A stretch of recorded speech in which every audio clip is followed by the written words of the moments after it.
게임을 하거나 흥분을 하면은 원래 있던 틱 증상이 더 심해진다는 그러한 내용에 대해서 알아보도록 하겠습니다. 자, 틱 장애와 관련된 뇌 구조를 보면은 먼저 전두엽에서 신호가 기저액으로 전달되면 기저액이 사실은 운동의 어떤 컨트롤러 관제탑의 역할을 하는 거죠. 거기서 잘못된 신호가 전달되면 운동신경으로 전달돼서 틱 증상이 발현되는 그러한 경로상의 어떤 문제가 생겨서 발현이 되는 거죠. 자, 악화 요인은 아까 말씀드린 게임을 하거나 흥분하는 그런 증상. 결국은 이제 스트레스를 받거나 흥분하게 되면은 악화된다는 거죠. 사실은 또 지나치게 좋은 일이 있어도 과잉 흥분이 되니까 악화되기도 합니다. 또 유치원이나 초등학교 입학 시기 이때는 사실 또 아이들이 상당히 좀 흥분되기도 하고 긴장되기도 하고 하니까는 악화되는 요인이 되는 거죠. 또 초등학교 3, 4학년 되면은 학습량이 많아지고 좀 어려워집니다. 그렇기 때문에 이때도 또 악화될 수도 있고 뭐 틱이 악화될 수도 있고 아니면 여러 가지 알레르기 증상, 비염, 전식, 두드러기, 아토피 이런 것들이 악화될 수도 있습니다. 뭐 감기나 다른 질병을 앓을 때, 그리고 전자파를 오래 접할 때, 요즘 뭐 전자파 엄청 오래 접하는 거죠. 휴대폰, TV, PC 등. 그리고 음식에 따라서도 악화되는 경우가 있습니다. 인스턴트 가공식품, 그리고 여러 가지 뭐 자극적인 음식, 맵거나 짜고 이런 것들을 많이 섭식시에는 또 증상이 악화됩니다. 쭉 악화 요인을 우리가 살펴보면 대부분 이제 과잉 흥분되는 것들이 많이 있습니다. 스트레스, 전자파, 뭐 가공식품 이런 것들. 결국은 뇌에 있는 기저귀 흥분되면 잘못된 신호를 전달해서 틱이 악화된다 이렇게 볼 수가 있습니다. 자, 완화 요인은 뭐 반대로 하면 되겠죠.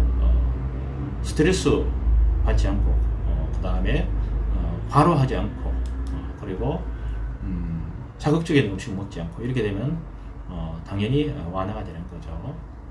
그럼 틱을 이렇게 틱 증상이 있을 때 보통 얼마 만에 이렇게 치료를 해야 되냐 이렇게 문의를 하는 경우가 많이 있는데, 보통 보면 이제 3주 내지 4주 정도 이렇게 관찰을 하다가 틱 증상이 없어지면 사실 치료를 하지 않으면 되는 거죠. 근데 3, 4주, 한 달 정도 지나도 틱 증상이 계속 있거나 점점 심해지면은 결국은 이제 내 몸에서 면역력과 병과의 싸움에서 내 몸에서 면역력이 밀리고 있다고 이렇게 볼 수가 있는 거죠. 그때는 이제 치료가 필요한 거죠. 예, 치염량 한번 보겠습니다. 11세 남자아이 양약을 1년 정도 복용을 했습니다.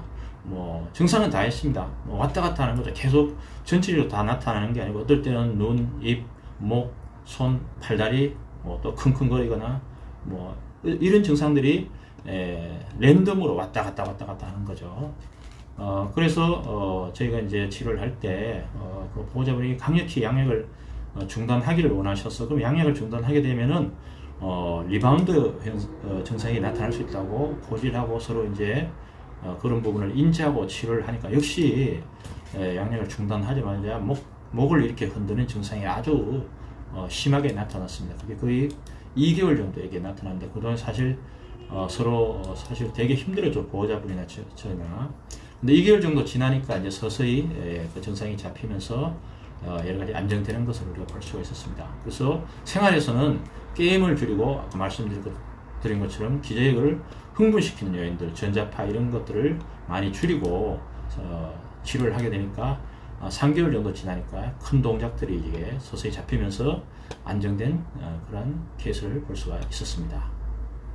자, 이번 시간에는 이제 틱 증상 중에서 과잉 흥분시키는 것들, 게임이나 전자파 이런 것들에 대해서 살펴보았습니다.